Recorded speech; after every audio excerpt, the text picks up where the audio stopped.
Students, आज इस video में आपको एक्सप्लेन कराने वाला हूँ आपके हाफ ईयरली एग्जाम के इंग्लिश के पेपर की ग्रामर। तो जानने के लिए वीडियो को एंड तक जरूर देखिएगा, वीडियो को बिल्कुल भी स्किप नहीं कीजिएगा क्योंकि आज की वीडियो आपके लिए काफी ज्यादा इंपॉर्टेंट होने वाली है। चलिए वीडियो को शुरू करते हैं। तो स्टूडेंट, आप यहाँ पर देख लीजिए आपके हाफ ईयरली एग्जाम का इंग्लिश का पेपर है जो कि ऑलरेडी हो चुका है। तो यहाँ पर आप ब्रेक करते हुए नीचे जाएंगे तो पहले आप जो देखेंगे सेक्शन ए रीडिंग स्किल्स, इसमें पैसेज आया था। तो इसके बारे में एक सेपरेट वीडियो बनाऊंगा जिसमें मैं आपको पैसेज, एक्सटेंट और जो क्वेश्चन थे उन सबका कंप्लीट सॉल्यूशन आपको प्रोवाइड कराऊंगा। फिलहाल हम यहां से ब्रेक करते हुए डायरेक्टली चलते हैं सेक्शन सी पे जो कि आपका ग्रामर का पोर्शन है। तो आज मैं आपको ग्रामर के सारे क्वेश्चंस के आंसर डिटेल में एक्सप्लेन करा देता हूं कि कितने क्वेश्चन जो है इनके आंसर करेक्ट है। चलिए तो हम इनके आंसर्स को समझ लेते हैं। तो देखिए आपका जो क्वेश्चन नंबर 6 था फिल इन द ब्लैंक्स वाला, इसमें जो आपका फर्स्ट क्वेश्चन है इसमें कहा जा रहा है we keep our food in the fridge blank space it does not go bad. ठीक है, मतलब कि हम फूड को फ्रिज में रखते हैं जिससे कि वह खराब ना हो पाए, जिससे कि वह खराब ना हो पाए। तो इसका मतलब होगा सो दैट, राइट आंसर होगा जी आफ्टर, सिंस ऑल तो यहाँ पर ऑप्शन दिए थे तो इसका राइट आंसर होगा सो दैट। वी कीप और फूड इन द फ्रिज, हम अपने भोजन को फ्रिज में रखते हैं ताकि, जिससे कि वो खराब ना हो जाए। तो राइट आंसर होगा सो दैट, जिसका मतलब निकलता है ताकि या जिससे कि एक साथ वाला है। ठीक है बच्चों, चलिए सेकंड क्वेश्चन था you blank space not feel sorry for this petty mistake. आपको इस छोटी गलती के लिए सॉरी फील करने की आवश्यकता नहीं है, सॉरी फील करने की जरूरत नहीं है। तो अब ये आवश्यकता और जरूरत आ रहा है तो इसका राइट आंसर होगा आपका नीड और डू हैव, इनमें से कुछ भी नहीं होगा। राइट आंसर होगा आपका need. You need not feel sorry for this petty mistake, तो राइट आंसर आपका होगा नीड। ठीक है बच्चों, क्वेश्चन आपका third, room of this hotel has an AC each every some, तो इसका राइट आंसर होगा ईच। देखिए यहाँ पर निश्चित संख्या दी जा रही है। Each room of this hotel, इस होटल के प्रत्येक रूम में एक एसी लगा हुआ है, तो यहाँ पर राइट आंसर होगा ईच। और एवरी का भी यही मीनिंग निकलता है, लेकिन एवरी वाली कंडीशन में वो आपको नंबर्स दे दिए जाते हैं, बता दिया जाता है इतने में से इतना। तो ओवरऑल इसका जो राइट आंसर होगा वो होगा ईच। ठीक है, ईच आएगा इसका question for he is good blank space English in of at on, तो इसका राइट आंसर होगा इन। जी हाँ, he is good in English, he is good in English मतलब कि वे इंग्लिश में अच्छा है। अगर ऐसा कहा जाता है कि वे he is good at English writing, वे इंग्लिश राइटिंग में अच्छा है, तो वहाँ पर आप एट यूज़ कर सकते थे, या आप कह सकते कि he is good at singing dancing, तो वहाँ एट आ जाता है। लेकिन यहाँ पर ये बात चल रही है कि क्लास में जो इंग्लिश पढ़ाई जाती है, इंग्लिश जो है उसमें वे अच्छा है, तो he is good in English, इसका राइट आंसर इन ही होगा। ठीक है बच्चों, नेक्स्ट क्वेश्चन है 5th नंबर का, I do that sum for you, तो इसका राइट आंसर होगा शेल। जी हाँ, ये ऑफर किया जा रहा है तो ऑफर करने के लिए हम शेल का यूज़ करेंगे। Shall I do that sum for you, क्या मैं वो सम आपके लिए करूं, तो यहाँ पे ऑफर वाली बात चल रही है तो इसलिए शेल का यूज़ किया जाएगा।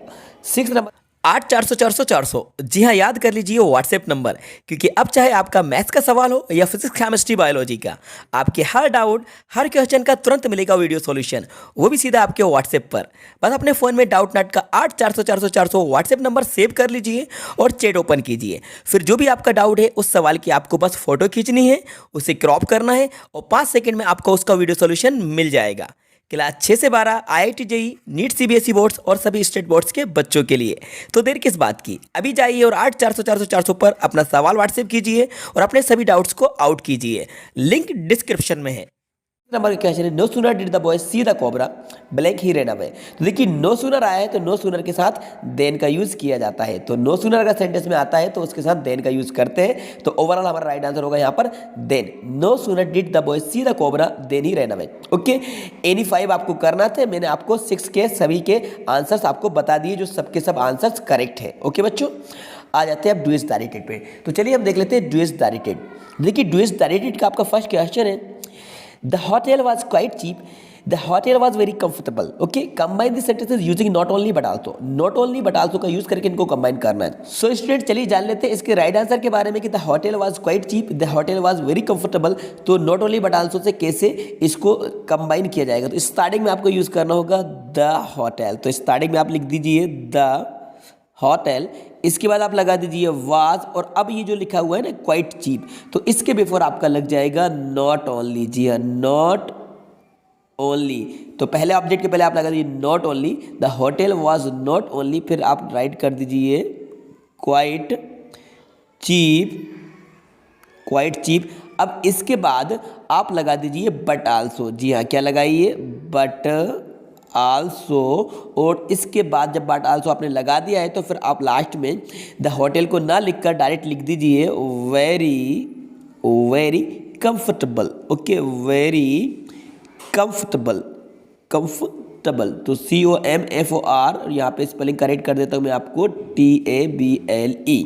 ठीक है, तो ओवरऑल स्टूडेंट्स आपका राइट आंसर बना the hotel was not only quite cheap but also very comfortable. जो होटल है वो केवल सस्ती ही नहीं बल्कि आरामदायक भी है। ठीक है, तो द होटल वॉज, इसके बाद आप पहले लिखेंगे नॉट ओनली, फिर लगाएंगे क्वाइट वेल, और फिर जो दूसरी बार द होटल आया उसको हटाकर आप लगाएंगे बट ऑल्सो वेरी कंफर्टेबल। ठीक है, ये इसका राइट आंसर होगा। नेक्स्ट क्वेश्चन को देख लेते हैं। They did not come to the party, they did not apologise for it. वे पार्टी में नहीं आए और इसके लिए उन्होंने क्षमा भी नहीं मांगी। तो देखिए नीदर नॉर का यूज करके आपको बनाना है, इसको नाइदर नॉर भी बोला जाता है। देखिए इसका राइट आंसर कैसे बनेगा, दे से लेकर आप ये डिड नॉट को हटा के आप यहाँ पर पहले लगा दीजिए नाइदर।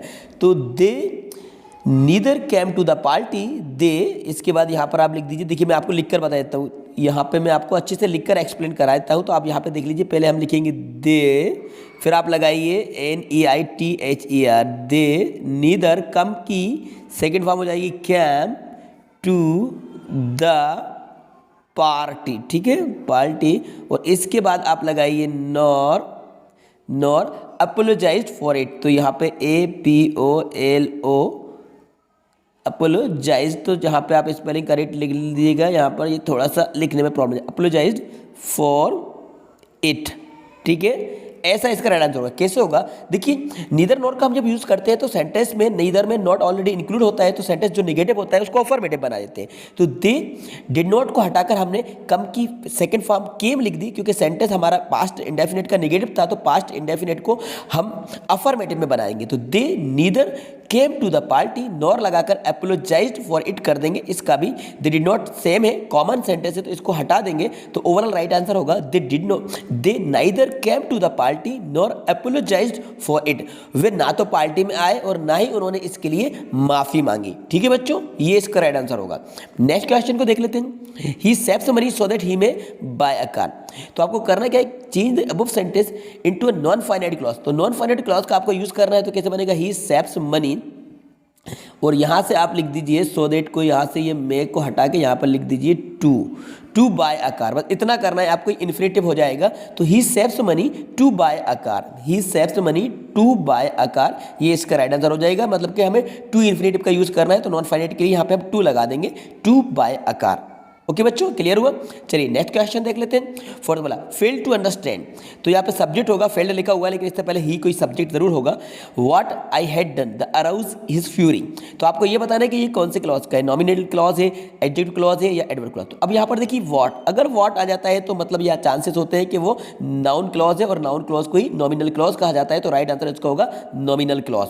ठीक है, नॉमिनल क्लॉज होगा। ये व्हाट से क्लियर हो रहा है कि ये हमारा जो सेंटेंस है ये नॉमिनल क्लॉज में है, नॉमिनल क्लॉज है ये। ठीक है बच्चों, ये इसका राइट आंसर था। अब नेक्स्ट देख लेते हैं, who are they, I don't know. तो ये आपका 5th नंबर का क्वेश्चन था, तो मैं आपको बता देता हूँ इसका राइट आंसर क्या होगा। तो आपको लिख देना I don't know who they are, who, मैं इसको यहाँ पर लिख देता हूँ। ठीक है, ये आई डोंट नो है, इसके बाद आपका ये I don't know who they are, और क्वेश्चन मार्क हट जाएगा। I don't know who they are, मतलब ये यहाँ पे फुल स्टॉप नहीं आएगा, डायरेक्ट आपको लिखते चले जाना है। I don't know who they are, ये इसका राइट आंसर हो जाएगा। ठीक है बच्चों, चलिए अब नेक्स्ट देख लेते हैं। लास्ट वाला है आपका 6 नंबर का जो क्वेश्चन था। यहाँ पर आपसे पूछा जा रहा है, एप्पल इज टू सोर टू ईट। ठीक है, यहाँ पे द है, तो ये द एप्पल इज टू सोर टू ईट। तो करना क्या होगा आपको, देखिए तो स्टार्टिंग में आपको यहाँ पे लिख देना है द एप्पल, मैं राइट कर देता हूँ आपको, the apple is so, SOUR, so sour. इसके बाद आप क्या करेंगे, the apple is so sour that, बीच में लगाएंगे सेंटेंस के, और यहाँ पर सब्जेक्ट यूज कर लेंगे इट, और आप यहाँ पर लिख देंगे can not be eaten, EATEN, बन गया। The apple is so sour that it can not be eaten. मतलब क्या है कि देखिए जो एप्पल है वो नॉन लिविंग थिंग है, इसलिए हम यहाँ पर इट का यूज करेंगे। तो द एप्पल इज, टू को हटाकर सो लगाएंगे, सॉर। अब दूसरे वाले टू को हटाकर दैट लगाएंगे, और यहाँ पे सब्जेक्ट इट का यूज करेंगे, और प्रेजेंट इंडेफिनिट की बात है इसलिए कैन नॉट बी ईटन हम यूज कर लेंगे, जो कि पैसिव वाली बात होती है। The apple is so sour that it can not be eaten. ठीक है। इसके ऊपर ऑलरेडी मैंने एक वीडियो बनाई थी, आपको बताया था कि किस तरीके से हम सो दैट के प्लेस पर टू टू का यूज करते हैं और टू टू को रिप्लेस करके हम सो दैट का यूज करते हैं। ये मैंने डिटेल एक वीडियो बनाई थी, अगर आपने उस वीडियो को नहीं देखा है तो आप प्लेलिस्ट को चेक कर लीजिए ग्रामर की, वहां पर आपको वीडियो देखने को मिल जाएगी। तो बच्चों ये सारे क्वेश्चंस के आंसर मैंने आपको डिटेल में एक्सप्लेन करा दिए हैं। आई होप आपसे बन गए होंगे। अगर आपसे नहीं बने, आपने गलती करी है, तो आपको टेंशन लेने की जरूरत नहीं है। आपका जो नेक्स्ट एग्जाम होने वाले हैं, जो एनुअल एग्जाम्स होने वाले, उसकी तैयारी कीजिए और जो क्वेश्चंस आपको यहाँ पर बताए गए इनकी आप प्रैक्टिस कीजिए और आने वाले एग्जाम्स की आप तैयारी करिए, जिससे कि आप जो नेक्स्ट एग्जाम देंगे उसमें आप दोबारा अपनी मिस्टेक्स को रिपीट ना कर पाए, उन गलतियों को दोबारा दोहरा ना पाए जिन्होंने पहले गलती की है। आई होप ये वीडियो आपको पसंद होगी तो वीडियो को लाइक कर दीजिएगा, अपने सारे दोस्तों को ज़्यादा शेयर कर दीजिएगा। यदि चैनल पर नए हैं तो चैनल को सब्सक्राइब कर लीजिएगा, साथ में बेल आइकन को प्रेस कर दीजिएगा, सो दैट आपको आने वाली वीडियोस की नोटिफिकेशन सबसे पहले टाइम पर मिलते रहे। Thanks for watching.